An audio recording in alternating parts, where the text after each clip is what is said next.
ਸ਼ਲੋਕ। ਪਉਣ ਗੁਰੂ ਪਾਣੀ ਪਿਤਾ, ਮਾਤਾ ਧਰਤ ਮਹਤ। ਦਿਵਸ ਰਾਤ ਦੋਏ ਦਾਈ ਦਾਇਆ, ਖੇਲੇ ਸਗਲੇ ਜਗਤ। ਚੰਗਿਆਈਆਂ ਬੁਰਿਆਈਆਂ, ਵਾਚੇ ਧਰਮ ਹਦੂਰ। ਕਰਮੀ ਆਪੋ ਆਪਣੀ, ਕੇ ਨੇੜੇ ਕੇ ਦੂਰ।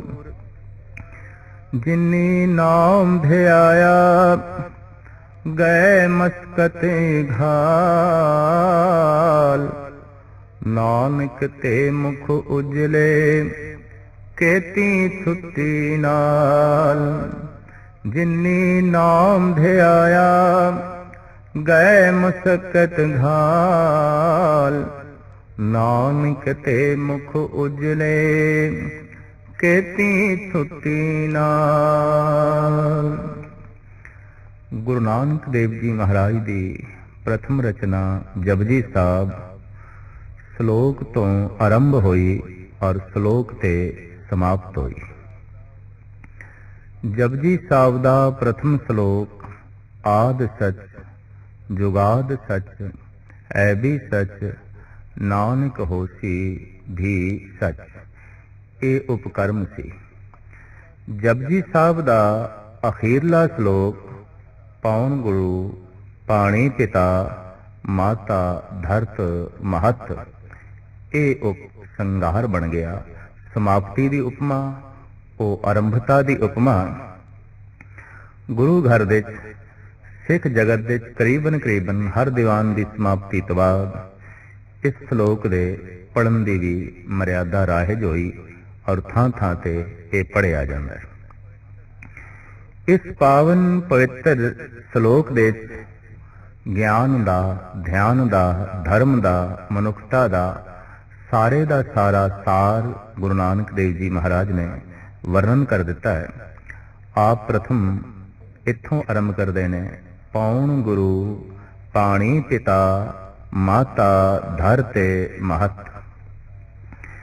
ਤਿੰਨ ਹੀ ਰਿਸ਼ਤੇ ਜਗਤ ਦੇ ਸਿਰਮੌਰ ਨੇ ਔਰ ਇਹਨਾਂ ਰਿਸ਼ਤਿਆਂ ਤੋਂ ਬਾਅਦ ਹੀ ਬਾਕੀ ਦੇ ਰਿਸ਼ਤੇ ਚੱਲਦੇ ਨੇ। ਗੁਰੂ ਦਾ ਰਿਸ਼ਤਾ, ਮਾਤਾ ਦਾ ਰਿਸ਼ਤਾ ਤੇ ਪਿਤਾ ਦਾ ਰਿਸ਼ਤਾ।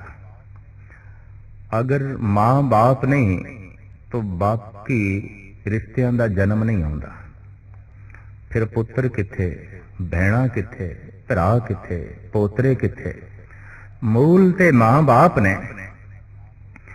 ਇਸੇ ਤਰੀਕੇ ਨਾਲ ਅਧਿਆਤਮਿਕ ਦੁਨੀਆ ਦੇ ਸਿਰਮੌਰ ਹੈ ਗੁਰੂ। ਅਗਰ ਗੁਰੂ ਹੀ ਨਹੀਂ ਤੇ ਬਾਕੀ ਰੱਬ ਗੁਣ ਕਿੱਥੇ, ਆਨੰਦ ਕਿੱਥੇ, ਸਹਿਜ ਕਿੱਥੇ, ਸ਼ੀਤਲਤਾ ਕਿੱਥੇ? ਔਰ ਜੇ ਮਾਂ ਬਾਪ ਨਹੀਂ ਤਾਂ ਸਰੀਰ ਕਿੱਥੇ, ਜਾਂ ਪੁੱਤਰ ਪੋਤਰੇ ਤੇ ਬਾਕੀ ਦਾ ਪਰਿਵਾਰ ਕਿੱਥੇ? ਤਾਂ ਸਮੁੱਚੇ ਪਰਿਵਾਰ ਦਾ, ਸੰਸਾਰਿਕ ਪਰਿਵਾਰ ਦਾ ਜੈਸੇ ਮੂਲ ਹੈ ਮਾਤਾ ਪਿਤਾ, ਤੈਸੇ ਅਧਿਆਤਮਿਕ ਪਰਿਵਾਰ ਦਾ ਸਿਰਮੌਰ ਹੈ ਗੁਰੂ। ਜਿਹਦੇ ਮਾਂ ਬਾਪ ਦੀ ਕੋਈ ਹੋਂਦ ਨਹੀਂ ਬਣ ਸਕੀ, ਦਰਅਸਲ ਅਜੇ ਉਸ ਦੀ ਵੀ ਹੋਂਦ ਨਹੀਂ ਬਣੀ। ਤੇ ਜਿਸ ਦੀ ਗੁਰੂ ਦੀ ਹੋਂਦ ਨਹੀਂ ਬਣੀ ਅਜੇ, ਜਿਹਨੇ ਗੁਰੂ ਨਹੀਂ ਧਾਰਨ ਕੀਤਾ, ਮੁਸ਼ਕਿਲ ਹੈ ਅਧਿਆਤਮਿਕ ਗੁਣ ਉਸ ਦੀ ਝੋਲੀ ਦੇ ਚੋਣ। ਪਰ ਹੁਣ ਇੱਥੇ ਸਵਾਲ ਪੈਦਾ ਹੁੰਦਾ ਹੈ, ਗੁਰੂ ਜਨਮ ਤੋਂ ਨਹੀਂ ਮਿਲਦਾ। ਗੁਰੂ ਦੀ ਪ੍ਰਾਪਤੀ ਤਾਂ ਜੀਵਨ ਨਾਲ ਹੁੰਦੀ ਹੈ, ਸੰਘਰਸ਼ ਨਾਲ ਹੁੰਦੀ ਹੈ, ਖੋਜ ਨਾਲ ਹੁੰਦੀ ਹੈ, ਟੋਲ ਨਾਲ ਹੁੰਦੀ ਹੈ। ਜਿਸ ਨੂੰ ਗੁਰੂ ਉਪਲਬਧ ਹੋ ਗਿਆ ਉਹਨੂੰ ਅਧਿਆਤਮਿਕ ਮੰਡਲ ਦਾ ਮੂਲ ਲੱਭ ਪਿਆ ਹੈ। ਔਰ ਜਿਹਦੇ ਕੋਲ ਮਾਤਾ ਪਿਤਾ ਨੇ ਉਹਦੇ ਕੋਲ ਸਰੀਰ ਦਾ ਮੂਲ ਹੈ। ਜਿਹਦੇ ਕੋਲ ਗੁਰੂ ਹੈ ਉਹਦੇ ਕੋਲ ਮਨ ਦਾ ਮੂਲ ਹੈ, ਚੇਤਨਾ ਦਾ ਮੂਲ ਹੈ। ਇੰਜ ਕਹਿ ਲੋ तमाम अध्यात्मिक तत्व का मूल है। ते साडे देश विच ये पुरानी प्रथा रही है कि मूल तो वड्डा कुछ भी नहीं है, मूल सिरमौर है, मूल महान है। तो शरीर का मूल चूंकि मां बाप ने, तो आद काल तो लोकी मनुखता साडे देश दे मां बाप दे कदमां ते मस्तक रखदी आई है, मां नूं मत्था टेकदी आई है, पिता नूं सजदा करदी आई है। क्योंकि मूल तो वड्डा कुछ ही नहीं। जे जड़ा ही नहीं ते डालियां किथे, जे जड़ा ही नहीं ने ते फुल ते फल किथे। मूल वड्डा है, मूल महान है। और धार्मिक दुनिया दे गुरु पूज है, गुरु महान है, गुरु समर्थ है। क्योंकि गुरु ही नहीं तो फिर परम रस किथे, नाम दा रस किथे ते परमात्मा दा अनुभव किथे। तो जैसे संसार दी सारी सिरजना मां बाप तो आरंभ होंदी है, धार्मिक दुनिया दा सारा आनंद गुरु तो चलदा है, गुरु तो मिलदा है। पर हुण इत्थे सवाल खड़ा हो जाता है, गुरु कौन है? मां बाप परमात्मा ने दिते ने, क्या गुरु भी परमात्मा ने दिता है? सतगुरु दा श्लोक तो कुछ ऐसा ही कह रहा है, गुरु भी परमात्मा दी देन है, जैसे कि मां बाप परमात्मा दी देन है। तो इस जीवन दे पावन जो है गुरु है, पानी पिता है, धरती मां है। इसका निखेड़ा इस तरीके नाल करना पएगा कि बोलण नाल संबंध जुड़ते ने ते पवन करके असी बोलते हाँ, देही माटी बोले पौण। पौण ही नहीं ते बोलना नहीं, ते जे बोलना ही नहीं ते संबंध ही नहीं। बोल के संबंध जुड़ते ने संसार नाल, बोल के ही संबंध जुड़ते ने निरंकार नाल, परमात्मा नाल। जो जिस व्यक्ति नाल जितनी लंबी चौड़ी बोल चाल रखता है, उस बोल चाल तो अंदाजा लग जाता है इत्थे उतना ही गूढ़ा ते लंबा संबंध है। ते जो जितना ज्यादा जप करी जा रहा है, जो जितना ज्यादा बाणी बोली जा रहा है, जो जितना ज्यादा भजन गायन की जा रहा है, शब्द गायन की जा रहा है, बोली जा रहा है, उसके बोलण नाल उतना ही परमात्मा नाल गूढ़ा संबंध जुड़ जाता है, गूढ़ा रिश्ता जुड़ जाता है। पर चूंकि बोलना पवन करके है, इस वास्ते गुरु नानक देव जी महाराज कहते हैं एक पवन गुरु है ते बोलन हार परम गुरु एही। परम गुरु एही बोलन वाला है। ते कौन बोलता है? देही माटी बोले पवन। तत्तां दे चों ये तत्त पवन सिरमौर है। फिर पानी पिता माता धरत महत, मां की रकत पिता बिंद धारा। पिता दा पानी, माता दी मिट्टी। पानी मैला, माटी गोरी ते पिता दा पानी। और इस तरीके नाल पवन दा सुमेल इस शरीर दी बनतर। शरीर दे च पवन गुरु, शरीर दे च पानी पिता, और शरीर दे च जो धरती दा हिस्सा है ये मां है।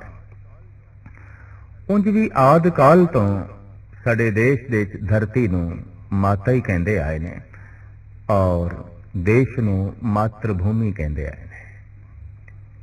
ये मां है, ये धरती मां है। जिथे मनुख दा जन्म होया उत्थों दी धरती मां है। ऐसा क्यों आख्या गया? दरअसल जो मनुख दा ये ढांचा है, अगर इसनूं पूर्ण तौर ते देखिए, जो बुढ़ा है कुछ दिन पहले जवान सी, जो जवान है कुछ दिन पहले बच्चा सी, जो बच्चा है कुछ दिन पहले मांस का लोथड़ा सी, जो मांस का लोथड़ा है कुछ दिन पहले बिंद सी, जो बिंद है कुछ दिन पहले खून सी, जो खून है कुछ दिन पहले खुराक सी, जो खुराक है कुछ दिन पहले मिट्टी सी। मिट्टी मूल है शरीर का। तो मिट्टी यात्रा ते चली, मिट्टी विचों निकली खुराक, खुराक तो ही खून बनया। अगर कोई खुराक ना खाए खून कित्थों बनेगा? तो मिट्टी विचों निकली खुराक, खुराक तो बनया खून, खून तो बनया बिंद, बिंद तो बनया मांस दा लोथड़ा, ते मांस दे लोथड़े तो ही बनया बच्चा, फिर जवान, फिर बुढ़ा, ते बुढ़ा फिर मिट्टी दे च मिट्टी। कबीर धूल सकेल के पुड़िया बांधी दे, दिवस चार को पेखना अंत खे की खे। तो शरीर दा मूल तत्व ये धरती है, और इस धरती दे इस मिट्टी दे पानी है, ताकि इस मिट्टी दे हरकत होवे। ते पानी ते मिट्टी दा संबंध जोड़ के रखे है पवन ने। तो ਜਿਹੜਾ ਸੰਬੰਧ ਜੋੜੇ ਉਤੇ ਗੁਰੂ ਹੈ। ਸਰੀਰ ਦੇ ਵਿੱਚ ਪ੍ਰਾਣਾ ਨੇ, ਸਵਾਸਾਂ ਨੇ, ਪਵਨ ਨੇ ਬਕਾਇਦਾ ਸੰਬੰਧ ਜੋੜ ਕੇ ਰੱਖਿਆ ਹੈ ਸਾਰੇ ਤੱਤਾਂ ਦਾ। ਇਸ ਵਾਸਤੇ ਤੱਤਾਂ ਦੇ ਚੋਂ ਇਹ ਗੁਰੂ ਹੈ। ਬਾਹਰਲੀ ਦੁਨੀਆ ਦੇ ਵਿੱਚ ਗੁਰੂ ਪ੍ਰਮਾਤਮਾ ਨਾਲ ਸੰਬੰਧ ਜੋੜ ਕੇ ਰੱਖਦਾ ਹੈ, ਆਤਮਾ ਨੂੰ ਪ੍ਰਮਾਤਮਾ ਨਾਲ ਜੋੜ ਕੇ ਰੱਖ ਦਿੰਦਾ ਹੈ। ਇਸ ਵਾਸਤੇ ਉਹ ਸ਼ਬਦ ਜਿਹਦੇ ਬੋਲਦਿਆਂ ਆਤਮਾ ਪ੍ਰਮਾਤਮਾ ਨਾਲ ਜੁੜ ਜਾਏ ਉਹ ਗੁਰੂ ਹੈ। ਸ਼ਬਦ ਚਾਹੇ ਉਹ ਬੋਲੀਏ ਜਿਹਦੇ ਨਾਲ ਸੰਸਾਰ ਦੇ ਜੋੜ ਜੁੜਦੇ ਨੇ, ਜਾਂ ਉਹ ਬੋਲੀਏ ਜਿਹਦੇ ਨਾਲ ਨਿਰੰਕਾਰ ਦੇ ਜੋੜ ਜੁੜਦੇ ਨੇ, ਆਖਿਰ ਸ਼ਬਦ ਦੀ ਉਤਪਤੀ ਪਵਨ ਤੋਂ ਹੀ ਹੋਵੇਗੀ। ਫਰਕ ਸਿਰਫ ਇਤਨਾ ਹੈ, ਇੱਕ ਉਹ ਸ਼ਬਦ ਹੈ ਜਿਹਦੇ ਨਾਲ ਜਗਤ ਨਾਲ ਜੁੜੀਦਾ ਹੈ, ਔਰ ਜਿਹਦੇ ਨਾਲ ਪ੍ਰਮਾਤਮਾ ਨਾਲ ਜੁੜੀਦਾ ਹੈ। ਜਿਸ ਸ਼ਬਦ ਨੂੰ ਉਚਾਰਨ ਕਰਕੇ ਉਹਨੂੰ ਕਹੀਦਾ ਹੈ ਗੁਰ ਸ਼ਬਦ, ਸਿਰਮੌਰ ਸ਼ਬਦ, ਮਹਾਨ ਸ਼ਬਦ, ਜਿਸ ਦਾ ਸਦਕਾ ਪ੍ਰਭੂ ਨਾਲ ਸੰਬੰਧ ਜੁੜ ਗਿਆ। तो महाराज कहते ने क्योंकि बोलना पवन करके है, पवन गुरु है, और ये पानी पिता है, ये धरती मां है, इस शरीर दे गुरु विराजमान है, माता विराजमान है, पिता विराजमान है, और इस ढंग नाल इस शरीर की सिरजना हुई, रचना हुई। महाराज कहते ने दिवस रात दोए दाई दाया खेले सगल जगत। ये दिन ते रात खिडावे ने, दाई है, दाया है। आखिर जो कुछ भी असी करते हैं दिन दे अंदर करते हैं, दिन रात दे च ही ये जगत दे जीव खेडते ने। रात नूं विश्राम करते ने, दिन नूं धंधा करते ने, चोग चुगते ने, रिजक लभदे ने। गरज के दिन ते रात मनुख नूं अपने विच उलझाई रखते ने। खिडावे दा कम की है? बच्चे दा मन परचाई रखना, बच्चे नूं उलझाई रखना, बच्चे नूं खेड दे च लीन रखना। तो दिन ते रात दोवें खिडावे ने। दाई लोरी दे के बच्चे नूं सुला देंदी है, दाया खिडावा दिन भर खिडौणियां नाल बच्चे नूं खिडांदा है। तो दिन दाया है, खिडावा है, और रात दाई है। ये मिठी लोरी दे के जीवां नूं सुला देंदी है। पशु पंखी मनुख कायनात दा जर्रा जर्रा सो जांदा है, और दिन खिडावा है। हर पासे मनुख भजदा है, दौड़दा है, जीव भजदे ने, दौड़दे ने, और ये सारा दिन अपना यही हरकत दे मनुख रहिंदा है। कदी इस पासे जा, कदी उस पासे जा, कदी कुछ कर, कदी कुछ कर। ये सारी हरकत चूंकि दिन दे अंदर है, तो साहिब कहंदे ने दिन खिडावा है ते विश्राम रात नूं है। इस वास्ते रात दाई है। ये ते निंद्रा दी मिठी लोरी ही जो ऐसी देंदी है कि सारी कायनात नींद दी आगोश दे चली जाती है। इस वास्ते साहिब कहंदे दिन ते रात दाई ते दाया ने खेले सगल जगत। इहदे च ही तमाम जगत दे जीव खेड रहे ने, विचर रहे ने। चंगियां आईयां बुरियां आईयां वाचे धर्म हदूर। हुण जीवां दियां जिहड़ियां चंगियाईयां ने ते बुराइयां ने, ये धर्म दी हजूरी दे वाचियां जांदियां। ऐसा नहीं कि जो बुरा कर छड़िया है कर छड़िया, करके छड़िया नहीं, करके कोल है। चंगियाई कीती है करके छड्डी नहीं, वो कोल है, ओदा सूक्ष्म हिस्सा कोल है, ओदे संस्कार कोल ने। ते ये धर्म दे द्वार दे पढ़े जाणगे। धर्म परमात्मा अकाल पुरख दे द्वार ते पढ़े जाणगे। भाव उस अकाल पुरख दा ऐसा एक नियम है कि मनुख जो कुछ करदा है उन्होंने वाचिया जाता है, ते उहदे मुताबिक ही जीवन रेखा अगे दी तोरी जाती है। तो साहिब कहंदे ने चंगियां आईयां बुरियां आईयां वाचे धर्म हदूर। करमी आपो अपनी के नेड़े के दूर। हुण ऐसे कर्म जिन्हां दे उत्ते बुराई दी मोहर लगी हुई है, वो मनुख दूर चला गया। ऐसे कर्म जिन्हां दे उत्ते नेकी दी मोहर लगी हुई है, परमात्मा दे नेड़े चला गया। मनुख नूं वेख के असी अंदाजा ला सकते हैं, अगर इहदे आमाल शुभ ने, इहदे कर्म शुभ ने, तो ये बंदा परमात्मा दे निकट वर्ती है, ये बंदा अकाल पुरख दे नेड़े है। सानू कई दफा उस नाल याराना गणना पैंदा है जो किसी बादशाह दे नेड़े है, हुक्मरान दे नेड़े है, ते असी उसनू मान सन्मान देंदे हां भी ये ते राजे दे नेड़े है, ये ते हुक्मरान दे नेड़े है। जगत उसका भी सन्मान करता है जो हुक्मरानां दे महान हुक्मरान परमात्मा दे नेड़े हो गए। राजियां दे महाराजे उस परिपूर्ण परमात्मा दे नेड़े जो चला जाए उसका भी सन्मान हुंदा है, उहदी भी मान प्रतिष्ठा हुंदी है। तो साहिब कहंदे कौन नेड़े है जिहदे कोल चंगियाइयां ने, और कौन दूर है जिहदे कोल बुराइयां ने। दूरी दुख है, नेड़ा सुख है। दूरी नरक है, नेड़ता स्वर्ग है। दूरी अंधकार है, नेड़ता प्रकाश। तलियां मलन तो इलावा और कुछ नहीं। जो मनुख जितना नेड़े नेड़े परमात्मा दे होंदा जाएगा, प्रकाश की दुनिया विच प्रवेश करता जाएगा। यह इंज कहो, कोई जितना अग दे नेड़ा होंदा जाएगा, अग उतनी उसनों झलसांदी जाएगी, तपांदी जाएगी। ते जो जितना हिमालय पर्वत दे नेड़े होंदा जाएगा, शीतल होंदा जाएगा, ठंडा होंदा जाएगा। जो जितना बगीचे दे नेड़े होंदा जाएगा, मुअत्तर होंदा जाएगा। ते जो जितना गंदगी दे ढेर दे नेड़े होंदा जाएगा, आखिर उत्थों दी बदबू दे नाल अपने दिल दिमाग नूं खराब कर बैठेगा। एक कुंठित वातावरण दे ओ फसेगा और दब के चीखेगा, औखा होवेगा। परमात्मा दे नेड़े होना सुंदर बगीचे दे नेड़े होना है। परमात्मा दे नेड़े होना सुख ते आनंद दे नेड़े होना है, और दूर होना अंधकार विच भटकना है। दूर होना नरक है। तो दरअसल ऐसा भी देखा गया है कि जो परमात्मा तो दूर है, किसी हद तक सब तो दूर हो जाता है। ਉਹਦੀ ਨੇੜਤਾ ਮਾਂ ਨਾਲ ਵੀ ਨਹੀਂ ਹੋਵੇਗੀ, ਉਹਦੀ ਨੇੜਤਾ ਪਿਤਾ ਨਾਲ ਵੀ ਨਹੀਂ ਹੋਵੇਗੀ, ਉਹਦੀ ਨੇੜਤਾ ਪੁੱਤਰਾਂ ਨਾਲ ਵੀ ਨਹੀਂ ਹੋਵੇਗੀ, ਉਹਦੀ ਨੇੜਤਾ ਭਰਾਵਾਂ ਨਾਲ ਵੀ ਨਹੀਂ ਹੋਵੇਗੀ, ਉਹਦੀ ਨੇੜਤਾ ਪੜੋਸੀਆਂ ਨਾਲ ਵੀ ਨਹੀਂ ਹੋਵੇਗੀ, ਪ੍ਰਾਂਤ ਵਾਸੀਆਂ ਨਾਲ ਨਹੀਂ ਹੋਵੇਗੀ, ਦੇਸ਼ ਵਾਸੀਆਂ ਨਾਲ ਨਹੀਂ ਹੋਵੇਗੀ। क्यों कि जो मूल मरकज तो दूर है वो सब तो दूर हो जाता है। जैसे जो दरख्त दी जड़ां तो दूर है, वो दरख्त तो भी दूर है।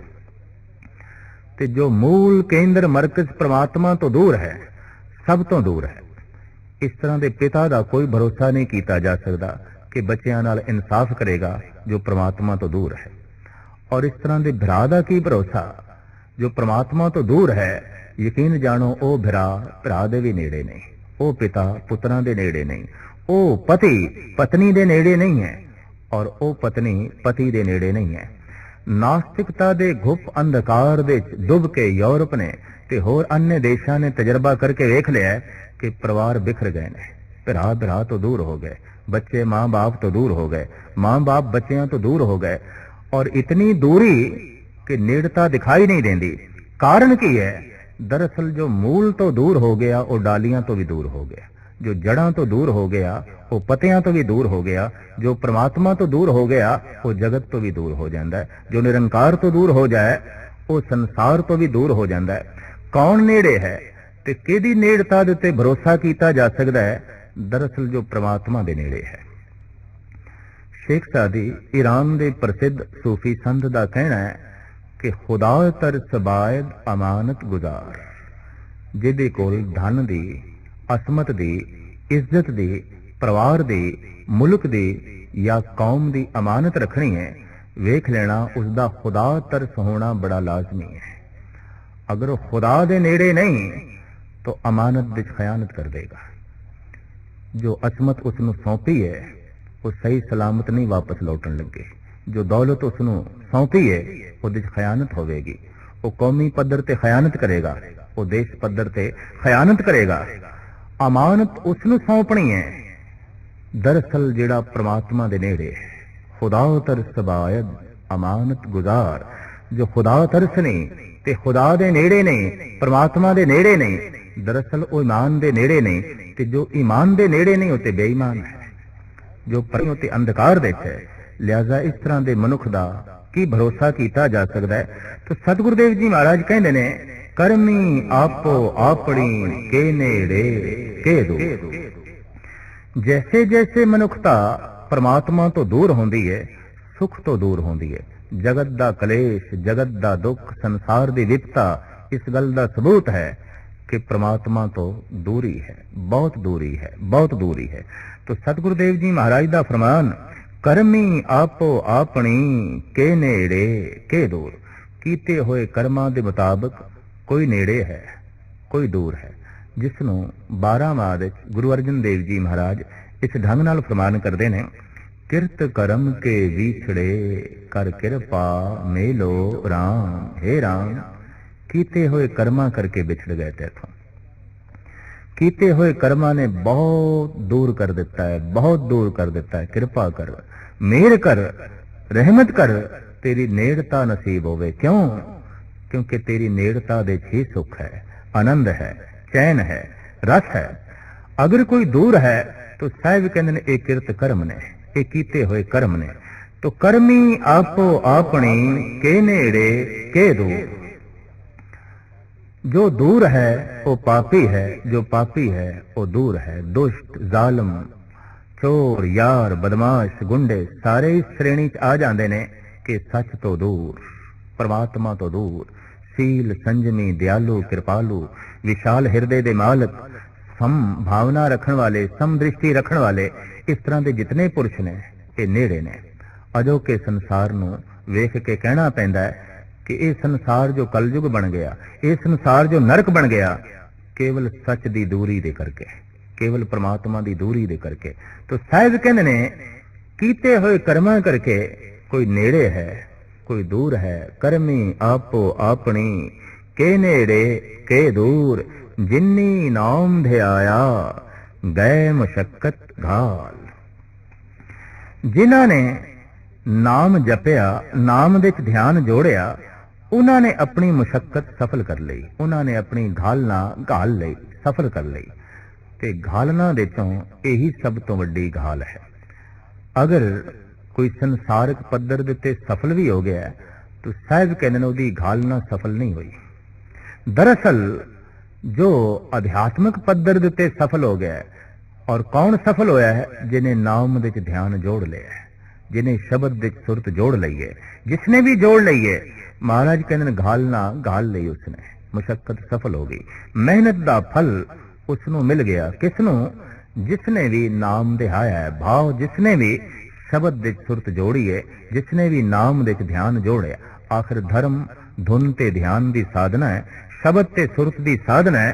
ते सुरत शब्द दे जुड़ गई, मानो जगत दियां तमाम घालना उन्हें घाल लईयां। सफलता ओदी झोली विच आ गई। जिन्नी नाम ध्याया गए मुशक्कत घाल। इनू मुशक्कत क्यों आख्या, मेहनत क्यों आख्या? दरअसल जितनी भी घालना जगत दी घाली है, उस तो भी करोड़ा गुणा औखी है ये घालना कि कोई मनुख अपनी सुरत नूं शब्द नाल जोड़े। बहुत वड्डी घालना है। वाहिगुरु वाहिगुरु दी धुन अलाप के उसे धुन विच कोई ध्यान जोड़े, इस तो वड्डी होर कोई साधना नहीं, इस तो वड्डी होर कोई घालना नहीं। और ये बहुत वड्डी मेहनत है, बहुत वड्डी मेहनत है। सब तो वड्डी मेहनत है तो इसका फल भी सब तो वड्डा है। क्योंकि ये मेहनत महा खड़ा होवेगा। ये जो नाम जपना है, इतनी वड्डी जो है साधना है, मेहनत है, इसका फल की है? इसका फल है परमात्मा। ते परमात्मा फल कैसा है? परम आनंद, परम रस, परम सुख, परम शांति, परम हलेमी ते समूह गुणा दा सार। तो साहिब कहंदे ने जिन्नी नाम ध्याया गए मुशक्कत घाल। नानक ते मुख उजले केती छुट्टी नाल। जिन्हां ने सुरत नाम दे च जोड़ी, जिन्हां ने नाम जपिया, जिन्हां दी घालना सफल होई, दरअसल मुख उन्हां दे ही पवित्र ने। पानी दे नाल मुख नहीं पवित्र हुंदा। साबन पाउडर इत्यादि मलण दे नाल मुखड़ा पवित्र नहीं होंदा। अंदर दा क्रोध मुखड़े ते प्रगट होंदा है, अंदर दी नफरत मुखड़े ते प्रगट होंदी है, अंदर दी वासना मुखड़े ते प्रगट होंदी है, अंदर दा झूठ मुखड़े ते प्रगट होंदा है। पानी नाल मुखड़ा धोता है, लेकिन मुखड़े ते झूठ प्रगट हो रहा है, मुखड़े ते क्रोध प्रगट हो रहा है, मुखड़े ते काम प्रगट हो रहा है, मोह प्रगट हो रहा है, अहंकार दी प्रदर्शनी हो रही है मुखड़े दे राहीं, अखां दे चों, मत्थे दी तीवड़ियां दे राहों। समूह इसदा मस्तक दस रहा है, यह अहंकारी है, यह क्रोधी है, यह वासना दे ग्रसे होया है। तो इस तरीके का जिहड़ा अपवित्र मुखड़ा है ते अपवित्र भाव जो मुखड़े ते प्रगट हो रहे हैं, ये पानी नाल धो के नहीं दूर किए जा सकते। महाराज कहते ने ਇਹ ਤੇ ਨਾਮ ਜਪਣ ਨਾਲ ਹੀ ਮੁਖੜਾ ਪਵਿੱਤਰ ਹੁੰਦਾ ਹੈ। तो जैसे कोई नाम ਦੇ ਸੁਰਤ ਜੋੜਦਾ ਹੈ, ਸ਼ਬਦ ਦੇ ਸੁਰਤ ਜੋੜਦਾ ਹੈ, ਉਸ ਦਾ ਮੁਖੜਾ ਇਤਨਾ ਪਾਵਨ, ਮੁਖੜੇ ਤੇ ਹੀ ਹਲੇਮੀ ਪ੍ਰਗਟ ਹੁੰਦੀ ਹੈ, ਮੁਖੜੇ ਤੇ ਹੀ ਸੱਚ ਪ੍ਰਗਟ ਹੁੰਦਾ ਹੈ, ਮੁਖੜੇ ਤੇ ਹੀ ਸਮਦ੍ਰਿਸ਼ਟੀ ਪ੍ਰਗਟ ਹੁੰਦੀ ਹੈ, ਮੁਖੜੇ ਤੇ ਹੀ ਸੰਤੋਖ ਪ੍ਰਗਟ ਹੁੰਦਾ ਹੈ, ਜਿਸ ਨੂੰ ਮੇਰੇ ਪਾਤਸ਼ਾਹ ਕਹਿੰਦੇ ਨੇ ਗੁਜੜਾ ਲੱਧਮ ਲਾਲ ਮੱਥੇ ਹੀ ਪ੍ਰਗਟ ਥਿਆ। ਇੱਕ ਗੁਪਤ ਲਾਲ ਲਭਿਆ ਜੋ ਮਸਤਕ ਤੇ ਪ੍ਰਗਟ ਹੋ ਗਿਆ। तो ਸਾਹਿਬ ਕਹਿੰਦੇ ਜਿੰਨੀ ਨਾਮ ਧਿਆਇਆ ਗਏ ਮਸ਼ਕਤ ਘਾਲ, ਨਾਨਕ ਤੇ ਮੁਖ ਉਜਲੇ ਕੀਤੀ ਛੁੱਟੀ ਨਾਲ। ਜਿਨ੍ਹਾਂ ਨੇ ਨਾਮ ਜਪਿਆ ਉਹਨਾਂ ਦੇ ਤੇ ਮੁਖ ਉਜਲੇ ਹੋਏ, ਪਰ ਉਹਨਾਂ ਦਾ ਸਦਕਾ ਹੋਰ ਵੀ ਕਈਆਂ ਦੇ ਝੂਠ ਦੇ ਬੰਧਨ ਟੁੱਟ ਗਏ। ਹੋਰ ਕੀਤੀ ਛੁੱਟੀ ਨਾਲ ਹੋਰ ਵੀ ਕਈਆਂ ਦੀ ਬੰਦ ਖਲਾਸੀ ਹੋਈ।